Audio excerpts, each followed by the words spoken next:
Hi friends, welcome to scary story P2. ఇలాంటి horror stories కోసం please like, share and subscribe. ఇప్పుడు స్టోరీలోకి వెళ్ళిపోదాం.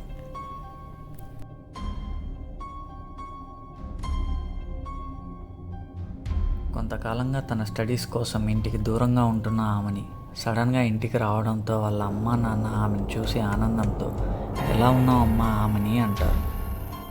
నాకేంటమ్మా బాగానే ఉన్నా అని అంటుంది. సరే ముందు వెళ్ళి ఫ్రెష్ అవ్వు, భోజనం చేద్దామని అంటారు. సరే అమ్మా అని ఆమెని తన రూమ్లోకి వెళ్తుంది. డిన్నర్ టైం అయ్యేసరికి ఆమెని వాళ్ళ అమ్మ తినడానికి పిలుస్తుంది. అందరూ కలిసి డిన్నర్ చేస్తుంటారు. ఇంతలో వాళ్ళ నాన్న ఇలా అంటాడు, రేపు మార్నింగే మాకు ట్రైన్ ఉందమ్మా, ఒక్క రోజులో వెళ్ళి రిటర్న్ వచ్చేస్తాం. నువ్వు సడన్గా రావడంతో టికెట్ కన్ఫామ్ అవ్వలేదు. ఒక్కరోజు నువ్వు ఒక్కటే ఉండగలవా ఆమెని అని అంటారు.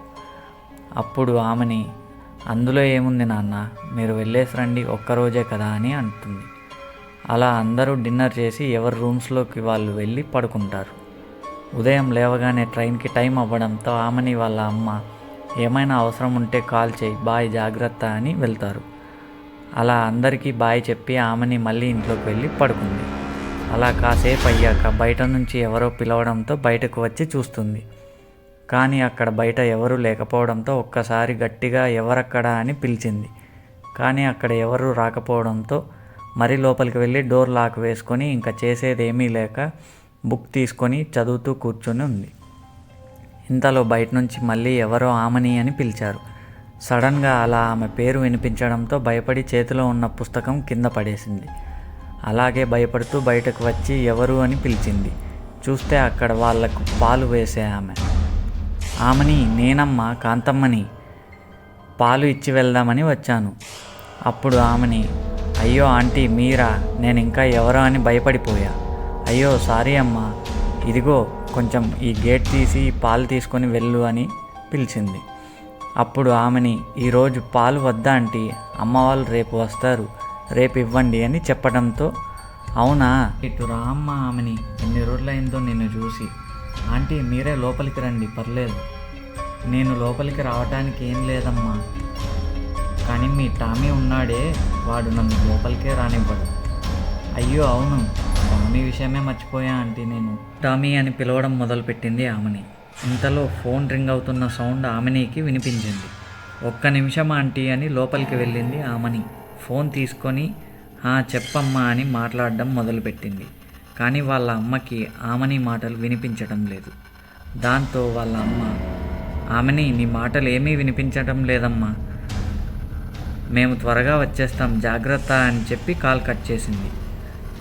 బయటకు వచ్చింది. కానీ అక్కడ కాంతమ్మ లేదు. అయ్యో ఆంటీ వెళ్ళిపోయారే అని వెనక్కి తిరగగానే టామీని చూసింది. ఎక్కడ వెళ్ళిపోయావరా అని అంటూ టామీని తాకడానికి వెళ్ళింది. ఇంతలో టామీ గార్డెన్లోకి వెళ్ళిపోయింది. సరే ఆకలి వేస్తే నువ్వే వస్తావుగా అంటూ లోపలికి వెళ్ళిపోయింది ఆమెని. అలా రాత్రి అయ్యింది. డిన్నర్ చేస్తున్న ఆమెనికి మళ్ళీ ఎవరో బయట పిలుస్తున్నట్టు వినిపించింది. అప్పటికే టైం 10:30 అవ్వడంతో ఎవరైనా సరే మార్నింగే వెళ్ళి చూస్తా అంటూ వదిలేసింది. ఇక అలాగే పడుకుంది. ఉదయం లేవగానే ఆమెని వాళ్ళ అమ్మ వాళ్ళు అందరూ వచ్చేస్తారు. టిఫిన్ రెడీ చేసి ఉండడంతో అందరూ కలిసి టిఫిన్ చేస్తూ, ఇంతలో ఆమెని, కాంతమ్మకు నువ్వు చెప్పి వెళ్ళలేదా, పాపం ఆంటీ పాలు తీసుకొని వచ్చారు, ఏదో మాట్లాడుతూ ఉంటే నీ కాల్ రావడంతో మధ్యలోనే లోపలికి వచ్చేసా, మరీ వెళ్ళి చూస్తే ఆంటీ వెళ్ళిపోయారు పాపం, ఈరోజు వస్తే సారీ చెప్పానని చెప్పమ్మా. ఆమెని వాళ్ళ అక్క వైపు చూస్తూ, మన టామీగాడు నిన్న నుంచి ఏమీ తినలేదు అని చెప్పింది. ఆ మాటలు విన్న వాళ్ళ అక్క ఏం చెప్పాలో అర్థం కాలేదు. ఇంతలో ఆమెని వాళ్ళ అమ్మ, ఏం మాట్లాడుతున్నావు అమ్మా ఆమెని, కాంతమ్మ చనిపోయి 4 నెలలు గడిచిపోయింది, ఆమె ఇంటికి రావడం ఏంటమ్మా అని అడిగింది. ఏం మాట్లాడుతున్నారమ్మా, మీరు కావాలంటే సీసీ కెమెరాస్లో చూడండి.